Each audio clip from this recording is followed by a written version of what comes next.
अनिला सिंह जी बताइए, क्यों आपको बैन करने की जरूरत पड़ी? मेरी सबको राम राम जी।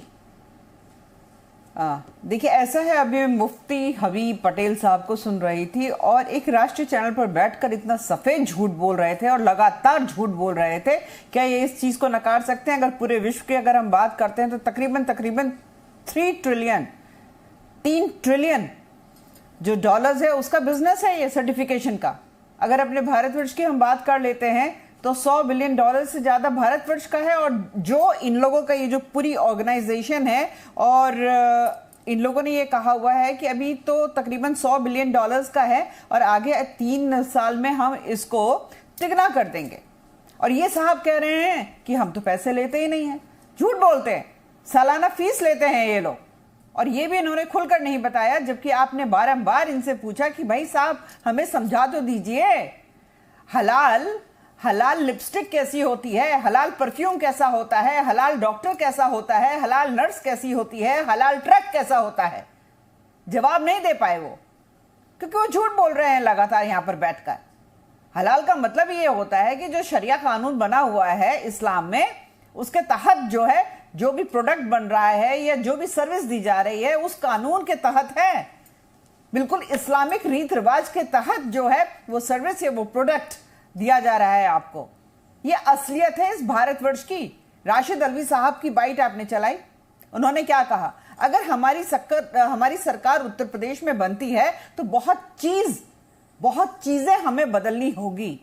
तो राशिद अल्वी साहब जो कि कांग्रेस पार्टी के एक बहुत सीनियर लीडर हैं, उन्होंने स्पष्ट कर दिया। और आपके चैनल के माध्यम से बिना अपने शब्दों को तोड़े मरोड़े मैं आपके चैनल पे कहना चाहूंगी कि कांग्रेस पार्टी ने कह दिया कि एक धर्म विशेष के लोगों को कि चिंता मत करो, और हिंदुओं को तो हम देख लेंगे, सिखों को तो हम देख लेंगे, या और किसी धर्म के लोगों को तो हम देख लेंगे।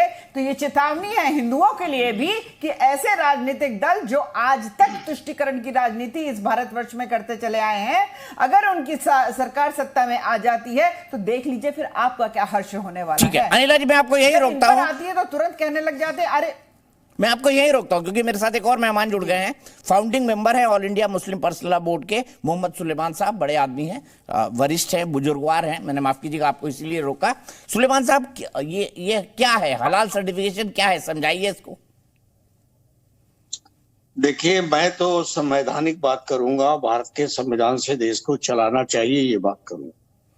भारत के संविधान ने तमाम जो देश के वर्ग हैं, डिफरेंट कम्युनिटीज हैं, सेक्शंस ऑफ सोसाइटीज हैं, इनको सामने रखते हुए यूनिटी इन डाइवर्सिटी का कंसेप्ट जो है वो स्थापित किया और 1950 से ये चल रहा है।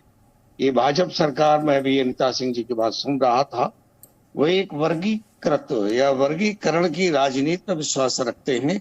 वो सारा कुछ ऐसा करते हैं जिसमें समाज में एक विघटन का एहसास हो समाज को। हमारा कंपोजिट समाज है, हमारा सब एक साथ चलता है, कोई हलाल की बात करता है, कोई हलाल की बात नहीं करता है। अब अभी बहन कह रही थी कि हलाल लिपस्टिक क्या होती है, हलाल और चीजें क्या होती हैं। तुमको जानना चाहिए कि तमाम चीजों के उत्पादन में बहुत सी ऐसी चीजें हैं जिनमें पशुओं की चर्बी और उनके कुछ शरीरांग के हिस्सों का प्रयोग होता है।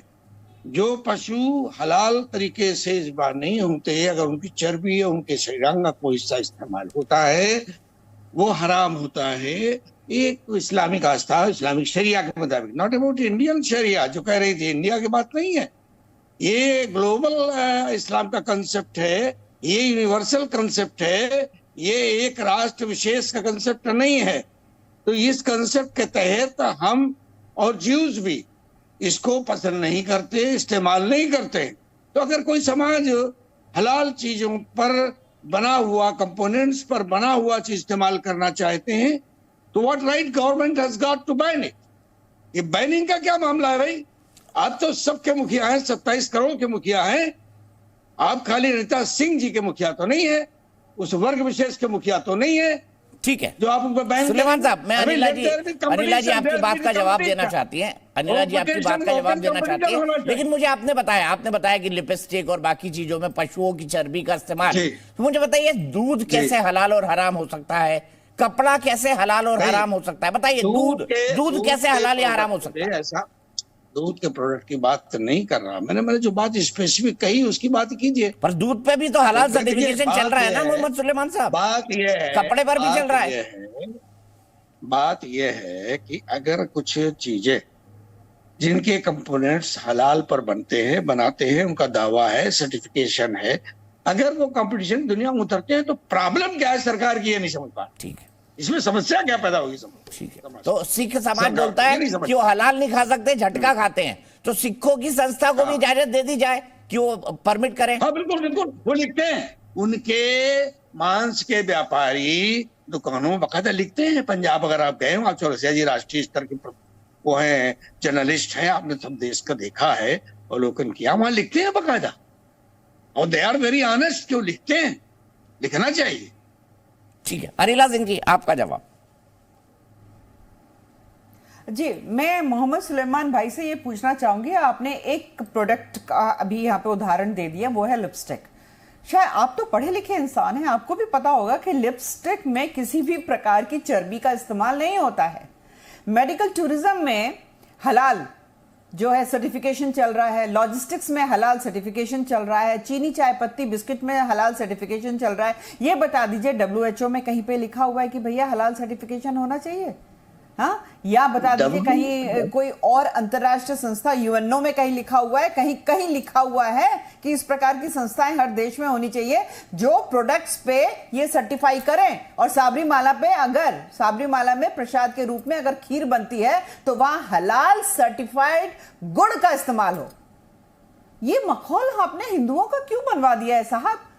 और आप एक चीज समझ लीजिए सुलेमान साहब, जब हम बात करते हैं हिंदुओं की, तो हिंदू जो हैं केवल और केवल भारतीय जनता पार्टी और RSS के भावनाओं से ही नहीं जुड़े हुए हैं, उनकी अपनी खुद की भी भावनाएं होती हैं। जरूरी नहीं है हिंदू जो है कांग्रेस में भी मिल जाएगा, BSP में मिल जाएगा, TMC में भी मिल जाएगा। ये आप लोग हर बार जब भी हिंदुओं की बात होगी आप BJP और RSS से जोड़ देते हैं। तो क्या हम बात ना करें हिंदुओं की, राशिद अल्वी जी की तरह कहें कि जब हम सरकार में आएंगे तो हिंदुओं तुम लोग का दिमाग दुरुस्त करके रख देंगे, औकात दिखा के रख देंगे? ये हो क्या रहा है? और आप कह दीजिए ये जितने जो सर्टिफिकेशन का काम अगर हो रहा है, हलाल सर्टिफिकेशन का, जिनका बिलियंस ट्रिलियंस का खेल चल रहा है, मुझको नहीं मालूम ये पैसा इतना आता है तो ये जाता कहां है, किन गतिविधियों में ये इस्तेमाल हो रहा है। ये सरकारें खुद ही जांच कर ले कि किन गतिविधियों में इस्तेमाल हो रहा है। पर सुलेमान साहब आप मुझे बता दीजिए, अगर जो 57 इस्लामिक कंट्रीज है वहां पे इस प्रकार की कोई भी परंपरा को निभाया जा रहा है, समझ में आता है ये देश जो है धर्मनिरपेक्ष, पंथ निरपेक्ष है। यहां पे एक धर्म लेके खड़ा हो जाए कि नहीं जी हम तो सर्टिफिकेशन चलाएंगे, देखते हैं कैसे रोक सकते हैं आप हमको, तो भैया ये इस्लामिक देश नहीं है, ये भी आप समझ लीजिए।